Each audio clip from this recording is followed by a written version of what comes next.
What's going on, guys? I just wanted to put together a really quick video inside of Affinity Studio just to show you how you can achieve this feather effect that you can see on the image on the screen in front of you, where all of the edges of the image start to blend into the background. So what's going to be a little bit different from this tutorial to what you may have seen in others is the fact if we go over to the left hand side toolbar menu, you can see that I'm using the picture frame rectangle tool, and what that's going to allow us to do is have a couple of more options when it comes to creating our images, such as if we go down here towards the bottom, you can see we have this slider bar, and if we make our way over to the left hand side, that makes the image smaller, and if you go over to the right, that's going to make it bigger. So once you find the size that you are happy with, just go ahead and let that go. And what we can also do by making our way onto the image is that we can grab these arrows right here and just drag that and position that anywhere you would like it to go. So once you find something you're happy with, just go ahead and see what you've got.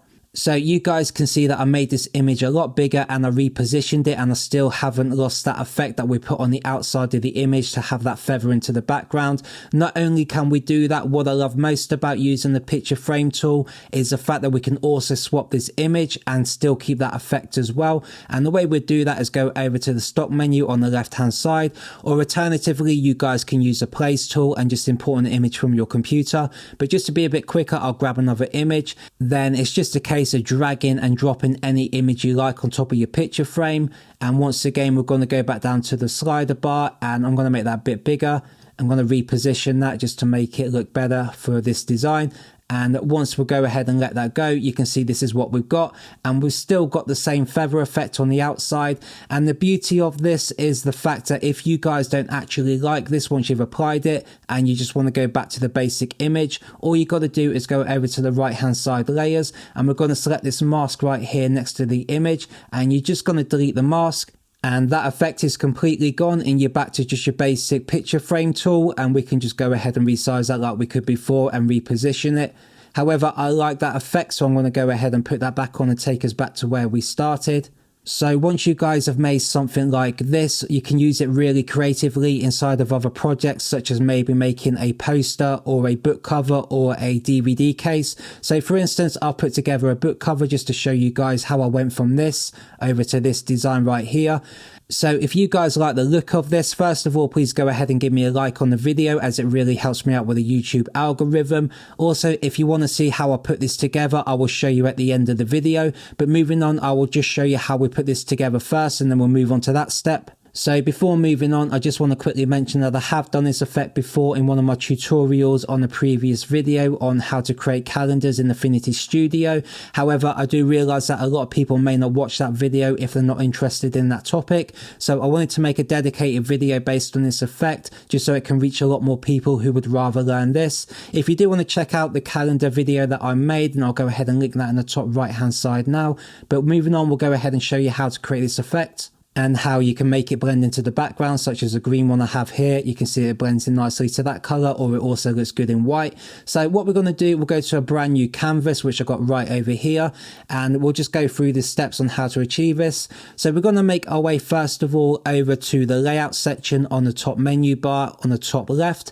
Inside of here, we need to go down to where we have the picture frame tool, and all you've got to do is simply just drag this out on the canvas to any size that you would like. I'm going to hold down Shift on my keyboard, as that's going to make that a perfect square, so I'll go ahead and just let that go. Then all we got to do is find an image that we would like to use inside of the picture frame, and I'll just stick with the image that I used at the beginning of the tutorial, which is going to be this one right here. And I found this one inside of the stock menu, and I just searched for a girl, so you guys could find this one as well if you want to use it.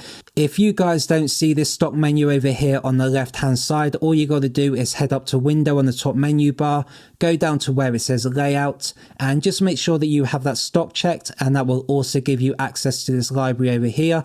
So like I said, just find an image that you like, simply drag and drop that on top of the picture frame tool. And at the moment, I think I'm just going to leave this the way it is till we add the effect, and then we'll go ahead and either zoom in and pan around once we've gone ahead and done that. So what we need to do once we've got the image image inside of our frame is we're going to go over to the right hand side layers section, and just right here towards the bottom next to the effect, we have this option that says mask layer. So we're going to go ahead and we're going to select that, which is going to put a mask onto our picture frame. Then we're going to make our way over to the top left hand side toolbar menu to where we have our Pixel Studio, and we're going to swap over to there.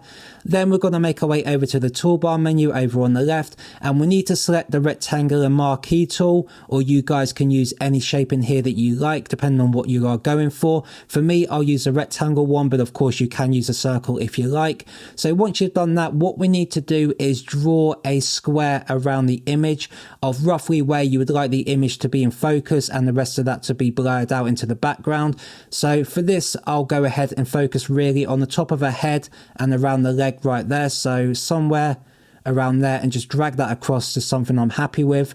So that will do for this demonstration. So everything really inside of this square is going to remain in focus and will be the focal point of the image, and everything outside of the square is going to start blending in into the background. So once you've got your square ready and you're happy with what you've got, just go up to this refine menu right here on the top, click on there. Then inside of here, we're going to focus on this section that says feather and just drag that all the way up to the top. Then you can see in the preview how it started to feather a little bit around these edges just to show us what it is that we're doing. Then all we got to do is go ahead and hit apply. Next, we're going to go up to the pixel menu right here on the top menu bar. We're going to go down to pixel selection and we're going to choose invert, which is going to invert that mask. So instead of going inside the square, it's going to focus on the outside and everything outside of this image that we've put in the middle. So all we've got to do now is go ahead and just hit delete. And you can see we now have that feather effect that I showed you at the beginning of the tutorial. So I'll go ahead and hit Command or Control D to deselect. And now, just like before, we can go ahead and grab our layer over in the layers on the right, and we can go and make that bigger or smaller and pan that around however you guys would like to position it. And once you come off that, you can see this is what we've got. And just like I said before, if I go back over to the layout over here on the layout studio, we can go and find another image again and just drag and drop. If you guys decide that you want to replace the image that you use, like I said before, just zoom in and pan that around to whatever you like. For me, I'm going to go back to the image we had just a moment ago because I do like this image anyway. And like I did say, if you don't like this effect or you want to maybe change it to go a little bit closer into the image so you get more of a blur in the background, then just go ahead and delete the mask over in the layers. Then we've got our original image all the way back as we started, and just start all over again with creating the mask and just go a little bit tighter in with the marquee tool. So you guys can see just how quick and easy it was to put this effect together. So what I'll do now is I'll go back to the original file that I had open at the beginning of the video just to show you guys how I went from this image into creating this book cover that we have on the screen in front of us. So the first thing that I did was I just created a background for this image, and at the moment you can see I've got green in the background of this one. So what I did was just copy over this background as well as the picture frame into a new project which I made the size of a book cover, and I just pasted that in. And now I'm going to break all this down just to show you guys exactly how I put it together. So I'm going to start turning off all of these layers.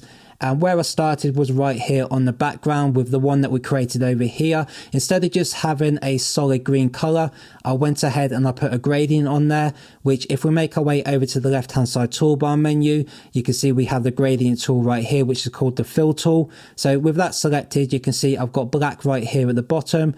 And on the top, I've got this green. So it merges from green all the way down into black, making it a little bit darker along the way. So once I had my background in place, I just put my image on top of that, which we already created on the other project. And I sized that and positioned that exactly where I wanted it to go. So this is what we got up to that point. Then next I added a book title, which I have over here called Lost Memories. And all I did to make this was use the frame text tool over here on the left hand side. Just got to simply drag out a box, type in any name that you would like, make your font a little bit bigger so you can see it, and give it a different color and a different font choice and make it bold if you like. It's entirely up to you how you like to style your title. Then following that, I just put my name above the Lost Memories as the author name, which I've got over here on the right hand side layer. So I'll turn that on as well. And it's the same principle. Just go ahead and use the frame text tool for your name and just make sure that you center that just to look a little bit better. and just make it a little bit smaller as well if you like this kind of effect that I've got going on here. Then after that, I just added a little bit of text here at the top, which I have also over here on my layer. So I'll go ahead and turn that on. That says some memories are best forgotten, just as a little subtitle for the book. So what I did after that was I brought in an image just here at the bottom. So I'll go ahead and turn that on as well. So with this image at the bottom, guys, it's the exact same principle that we did with the lady above. I used a picture frame tool. I dragged in an image. I just panned that around to where I want it to sit. And I just zoomed into where I'd like the look of it. And I also added the effect of the feather around the edges so it blends into the lady above as well as the rest of the design. So if we look at the layers over on the right hand side, you can see I also have a mask for that image. So if I go ahead and just delete it, there is our image without the mask. So I'll go ahead and just put that back. So this is literally just the same steps that we did with the lady above if you want that same feather effect on the image underneath. And like I said before, the reason I love this method is we can always come back at any point and reposition these images if you find that you don't like the way that it looks, and just put that maybe over this side. I'm just going to go ahead and bring it back to where I had it originally, as I like the way that it looks. So the final thing that I did for this cover was I made a sticker just saying #1 best-selling author, which I've got right here on my layers as well.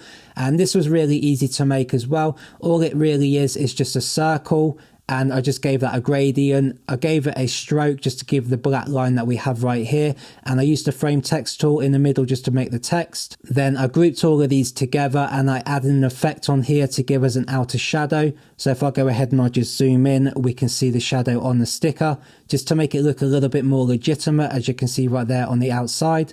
So there you have it, guys. That's how I put together this book cover design, which you guys could agree looks really professional with that effect that we used at the beginning of the tutorial. This is definitely something I could see on a shelf in a store somewhere. So if you guys have enjoyed this video today and you like the design I put together and what I've taught you, please go ahead and hit that like button if you haven't already, as it really helps me out with the YouTube algorithm and helps other people find my content. If you haven't already, please subscribe, as I'm on a personal mission just to try and hit 10,000 subscribers by the end of 2025, and you guys can make that happen. And of course, don't forget to check out my channel and all of my other videos I've made on Affinity. And if you guys would like to support my channel and help me create more content, you can buy me a coffee using the link in the description or in the comments. And you can also check out my Etsy store, where you can find things that I've created using Affinity, which I have for sale. So you guys are welcome to go ahead and check all that out as well. But for now, I hope you have a great day, and I will see you in the next video.